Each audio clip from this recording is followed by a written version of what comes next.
സുമിത്ത് തണുത്തു വിറച്ച് വീടിന്റെ അകത്തേക്ക് കേറും. കേറിയ ഉടനെ ഭാര്യയോട് പറയും, ഭാവന, നീ പെട്ടെന്ന് വിറക് കത്തിക്ക്. എനിക്ക് തണുത്തിട്ട് വയ്യ. ഇന്നാണെങ്കിൽ മുതലാളി എന്റെ പണിയടിപ്പിച്ച് നടുവടിച്ച്. തണുത്തിട്ടാണെങ്കിൽ വയ്യ. മനുഷ്യന്റെ രക്തം ഊറ്റി കുടിക്കുന്ന പോലെയായിരുന്നു. അതെ, തീ എങ്ങനെ കത്തിക്കാനാ? ഈ വീട്ടിൽ ഒരു വിറക് പോലും ബാക്കിയില്ല. അച്ഛനാണെങ്കിൽ രാവിലെ തൊട്ട് ഒട്ടും വയ്യാതിരിക്കുക. അച്ഛനോട് ഇങ്ങനെ എപ്പോഴും പറയും തണുത്ത വെള്ളത്തിൽ കുളിക്കല്ലേന്ന്. പക്ഷെ ഞാൻ പറയുന്നത് കേക്കില്ലല്ലോ.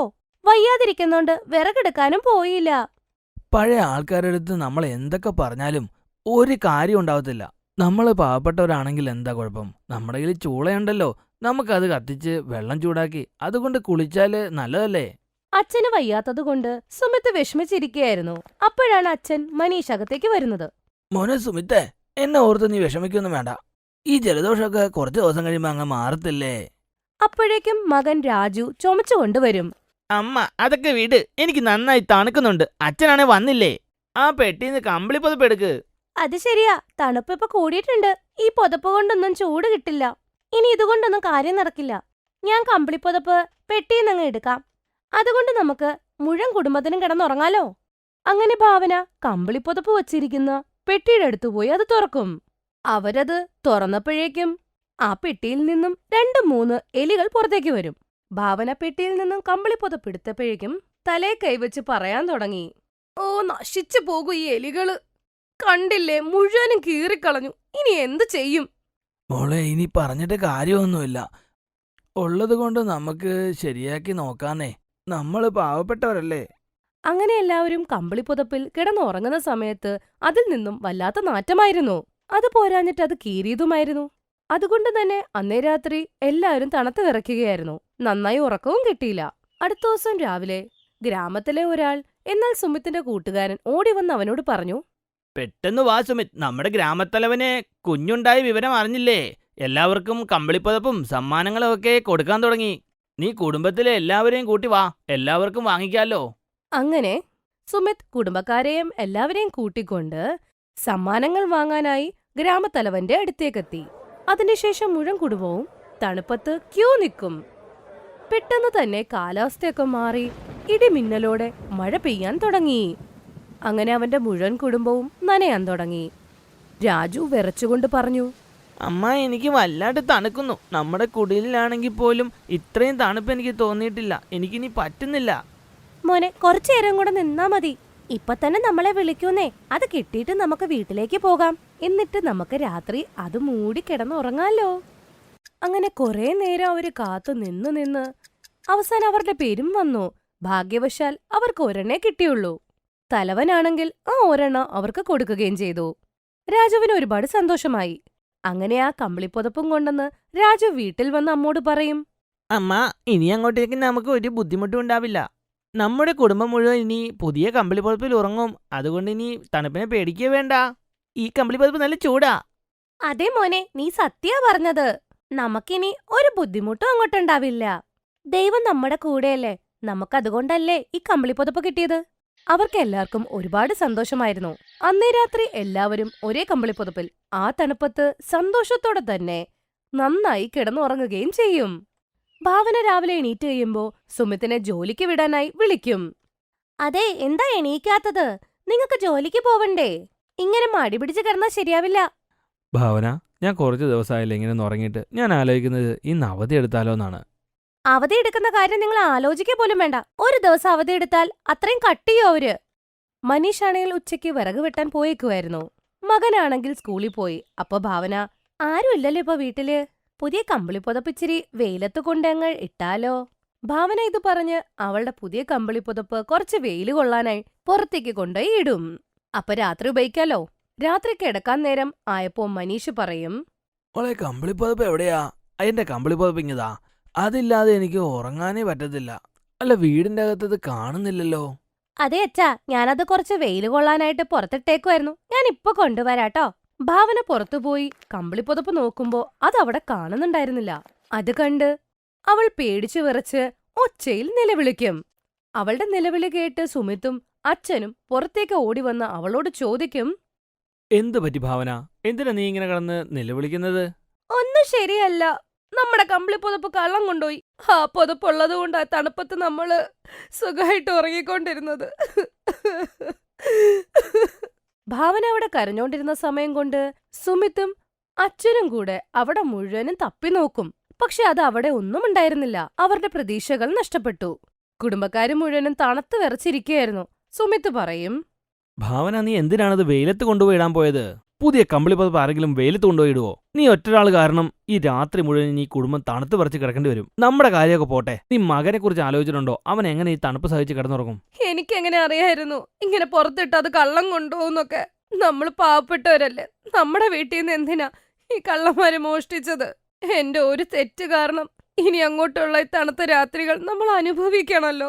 എല്ലാരും വിഷമിച്ചിരിക്കുന്ന സമയത്ത് ഗ്രാമത്തലവൻ അവരുടെ വീട്ടിലേക്ക് വന്ന് പറയും, ആ സുമിത്ത, എന്തുണ്ട്? എന്താ നിങ്ങളിങ്ങനെ വിഷമിച്ചിരിക്കുന്നത്? അല്ല, ഞാൻ നിങ്ങളോട് എന്ത് പറയാനായിട്ടാ? ഞങ്ങളുടെ ഈ കുടുംബത്തിന് വേണ്ടി ആകപ്പാടെ ഒരു കമ്പിളി പതിപ്പേ ഉണ്ടായിരുന്നുള്ളൂ.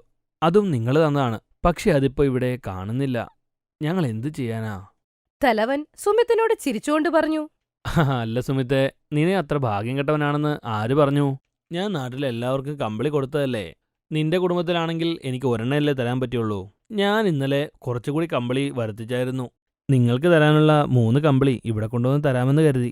തലവൻ പറഞ്ഞ കാര്യം കേട്ട് ഭാവന, സുമിത്, മകൻ മനീഷിനും ഒരുപാട് സന്തോഷമായി.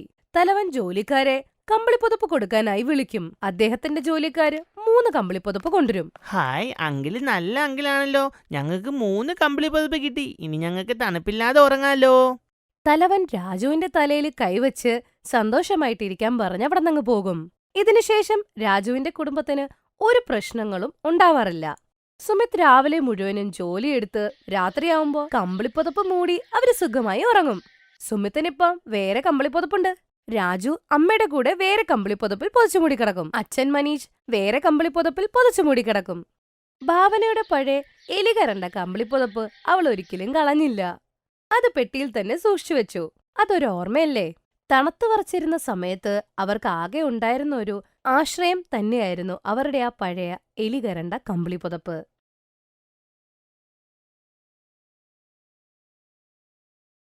വിലാസ്പൂർ എന്ന ഗ്രാമത്തിൽ മഹേഷ് പക്കോടക്കാരനുണ്ടായിരുന്നു. അവൻ പല പച്ചക്കറികളുടെ പക്കോട വിൽക്കുമായിരുന്നു. പക്കോട വാങ്ങൂ, പക്കോട, ചൂടുള്ള പക്കോട, വെണ്ടയ്ക്ക പക്കോട, പാവയ്ക്ക പക്കോട, സവാള പക്കോട. എടാ മഹേഷേ, നിന്റെ അടുത്ത് നോർമൽ പക്കോടയൊന്നും ഇല്ലേ? ഉള്ളിയുടെയോ കോളിഫ്ലവറുടെയോ ഒക്കെ? ആ ഉണ്ടെന്നേ. പക്ഷെ നിങ്ങൾ വെണ്ടയ്ക്ക പക്കോടയും പാവയ്ക്ക പക്കോടയും ചോദിച്ചല്ലേ ഇങ്ങോട്ട് വന്നത്? ആ, ഇത് ശരിയാണ്. എനിക്ക് കോവയ്ക്കൊരു പക്കോട താ, തിന്നു നോക്കട്ടെ. ആ സ്ത്രീ പക്കോട കഴിച്ചു. അവർക്കത് വളരെ ഇഷ്ടമായി. ആ, നല്ല കൈപ്പുണ്യാണല്ലോ മഹേഷേ. കോവയ്ക്ക കൊണ്ടും ഇത്രയും നല്ല പക്കോട ഉണ്ടാക്കാന്ന് എനിക്കറിയത്തില്ലായിരുന്നു. വിചിത്രമായ പക്കോടകൾ വിൽക്കുന്ന കൊണ്ട് മഹേഷ് ആ നാട്ടിൽ ഫേമസ് ആയിരുന്നു. അവൻ നന്നായിട്ട് സമ്പാദിക്കുന്നുണ്ടായിരുന്നു. അവൻ അവന്റെ ഭാര്യയ്ക്കും കുട്ടികൾക്കൊപ്പം സന്തോഷമായ ജീവിതം ജീവിക്കുകയായിരുന്നു. പക്ഷെ അവന് അറിയത്തില്ലായിരുന്നു അവന്റെ ജീവിതത്തിൽ ദുഃഖത്തിന്റെ കറുത്ത മേഘങ്ങൾ വരാൻ പോകുന്നെന്ന്. അവൻ എല്ലാ ദിവസവും രാവിലെ പക്കോട ഉണ്ടാക്കി വിൽക്കാൻ ഇറങ്ങുമായിരുന്നു. ഒരു ദിവസം അവൻ പക്കോട ഉണ്ടാക്കുമായിരുന്നു. അപ്പൊ അവന്റെ ഭാര്യ സർള വിളിച്ചു, ഒന്ന് കേക്കൂന്നേ, ഒന്നിങ്ങോട്ട് വരാമോ? ആ, ദാ വരുന്നു. മഹേഷ് എണീക്കുമ്പോ കാല് തെന്നി ആ തിളച്ച എണ്ണയിലേക്ക് വീഴും. ആ, ആ, ആ. അവന്റെ 2 കൈയിലും തീ പിടിക്കും. സർള ഓടി വന്ന് പെട്ടെന്ന് ഹോസ്പിറ്റലിലേക്ക് കൊണ്ടുപോകും. പക്ഷെ അപ്പോഴത്തേക്ക് ഒരുപാട് വൈകിയായിരുന്നു. ദേ നോക്കൂ, നിങ്ങളുടെ ഭർത്താവിന്റെ 2 കൈയും നന്നായി പൊള്ളിപ്പോയിട്ടുണ്ട്. 2 കൈയും മാറ്റിയേ പറ്റൂ. ഡോക്ടർ മഹേഷിന്റെ 2 കൈയും വെട്ടിക്കളഞ്ഞു. മഹേഷ് വീട്ടിൽ എത്തി കരയാൻ തുടങ്ങി. ഇനി ഞാൻ പക്കോട എങ്ങനെ ഉണ്ടാക്കും? പക്കോട ഉണ്ടാക്കാൻ പറ്റിയില്ലെങ്കിൽ വീട്ടുകാര്യങ്ങൾ എങ്ങനെ നോക്കും? മഹേഷിന്റെ 2 കുട്ടികൾ പിങ്കിയും പൂജയും പറഞ്ഞു, അച്ഛ, ഞങ്ങൾ പക്കോട വിറ്റോളാം. ആ അച്ഛ, ഞങ്ങളെ പഠിപ്പിച്ചെന്നാ മതി എങ്ങനെയാ പക്കോട ഉണ്ടാക്കണേന്ന്. ദേ ഇങ്ങോട്ട് നോക്ക്. പഠിക്കുന്ന ഈ പ്രായത്തിൽ നിങ്ങൾക്ക് ഈ ജോലിയെല്ലാം ഞാൻ എങ്ങനെ പറഞ്ഞു തരും? ഇനി ചെയ്തല്ലേ പറ്റൂ. മറ്റൊന്നും ചെയ്യാൻ പറ്റില്ലല്ലോ.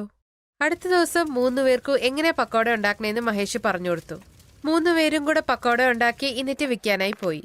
കുറച്ചുപേര് പക്കോട കഴിച്ച് പറഞ്ഞു, അല്ല, ഈ പക്കോട വളരെ മോശമാണല്ലോ. മഹേഷ് ഉണ്ടാക്കുന്ന പക്കോടയാ വളരെ നല്ലത്. ഞാൻ അദ്ദേഹത്തിന്റെ ഭാര്യയാണ്. അദ്ദേഹത്തിന് സുഖമില്ല, അതാ ഞാൻ വന്നത്. മഹേഷിന്റെ ഭാര്യയാണോ നീ? പക്ഷേ നിനക്കത്ര കൈപ്പുണ്യം കിട്ടിയിട്ടില്ലല്ലോ. മഹേഷിന്റെ കൈപ്പുണ്യമാ വളരെ നല്ലത്. സരള ഉള്ളിൻ്റെ ഉള്ളിൽ കരയുകയായിരുന്നു. അവൾ എങ്ങനെ എല്ലാവരോടും പറയും മഹേഷിന് ഇപ്പൊ കൈകളില്ലെന്ന്. കുറച്ചു ദിവസം സരള പക്കോട വിൽക്കാൻ തുടങ്ങി. പക്ഷെ മെല്ലെ ആൾക്കാർ അവളുടെ അടുത്തുനിന്ന് വാങ്ങാൻ നിർത്തി. സരള കഷ്ടത്തിലായി. അവള് മഹേഷിനോട് പറഞ്ഞു, ആരും എൻ്റെ അടുത്തുനിന്ന് പക്കോട വാങ്ങിക്കണില്ല. ഞാൻ എന്താ ചെയ്യേണ്ടതെന്ന് മനസ്സിലാവണില്ല. നമ്മൾ പട്ടിണി കിടന്ന് ചാവൂ എന്നാ തോന്നുന്നത്. ഇങ്ങനെയാണെങ്കിൽ പട്ടിണി കിടന്ന് ചാവൂ. മഹേഷ് പക്കോട വിൽക്കാൻ വരുന്നില്ല എന്നറിഞ്ഞുകൊണ്ട് നാട്ടിൽ പുതിയ 2-3 പക്കോടക്കാര് വന്നു. അവര് ഉള്ളി, ഉരുളക്കിഴങ്ങ്, മുളകിന്റെ പക്കോട വിൽക്കാൻ തുടങ്ങി. നാട്ടിലെ ആൾക്കാർ അത് തന്നെ കഴിക്കാൻ തുടങ്ങി. സരള പക്കോട ഉണ്ടാക്കി വിൽക്കാൻ ചെന്നപ്പോ ബാക്കി പക്കോടക്കാര് പറഞ്ഞു, ഒരു പെണ്ണ് പക്കോട ഉണ്ടാക്കാൻ പാടില്ല, പോ. ഇല്ല, ഞാൻ പക്കോട വിൽക്കും. ആരാ പറഞ്ഞ സ്ത്രീകൾക്ക് പക്കോട വിൽക്കാൻ പറ്റില്ല എന്ന്? ഞങ്ങൾ പറഞ്ഞത് തന്നെയാ. ഞങ്ങൾ മാത്രമേ ഈ നാട്ടിൽ പക്കോട ഉണ്ടാക്കൂ. നിന്നെ വിൽക്കാൻ അനുവദിക്കില്ല, മനസ്സിലായോ? നാളെ മുതൽ ഇങ്ങോട്ട് വരരുത്. പക്ഷെ സരള അവര് പറഞ്ഞത് കേട്ടില്ല. അവൾ അടുത്ത ദിവസം വീണ്ടും പക്കോട വിൽക്കാനായി ചെന്നു. ഇന്നലെ നിന്നോട് വരരുതെന്ന് പറഞ്ഞതല്ലേ, പിന്നെന്താ വന്നത്? ആ, എന്ത് ചെയ്യാൻ പറ്റും നിങ്ങൾക്ക്? അത് ശരി, അതാണല്ലേ വിഷയം. നിന്നെ ഞങ്ങൾ കാണിച്ചു തരാം. രണ്ടുപേരും കൂടെ ചേർന്ന് സരളേനെ അടിക്കാൻ തുടങ്ങി. സരളയുടെ തലേന്ന് ചോര വരാൻ തുടങ്ങി. സരള വീട്ടിൽ പോയി. അല്ല, നിനക്ക് എന്തു പറ്റി? ആരാണ് ഇത് ചെയ്തത്?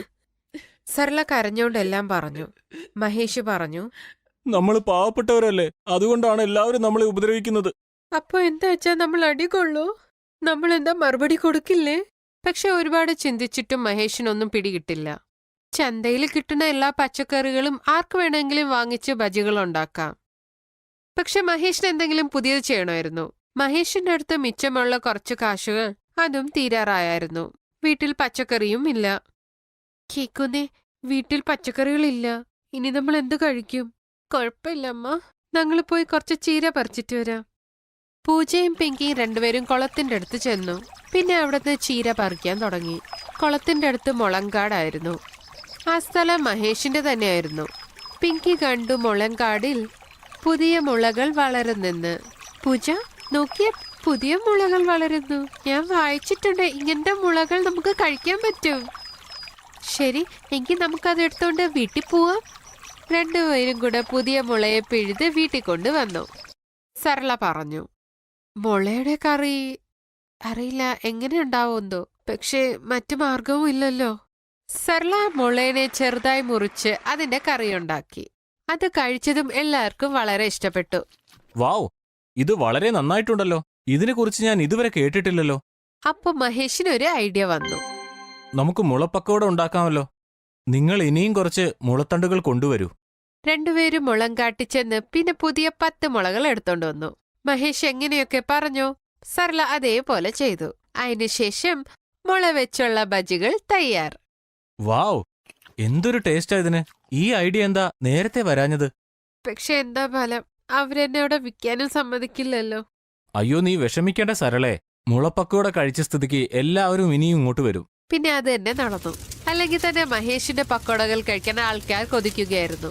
മുളയുടെ പക്കോട എന്ന് കേട്ടതും ആൾക്കാരെല്ലാരും ചെന്നോടെ. കുറച്ച് മിനിറ്റിൽ തന്നെ പക്കോടകളെല്ലാം തീർന്നു.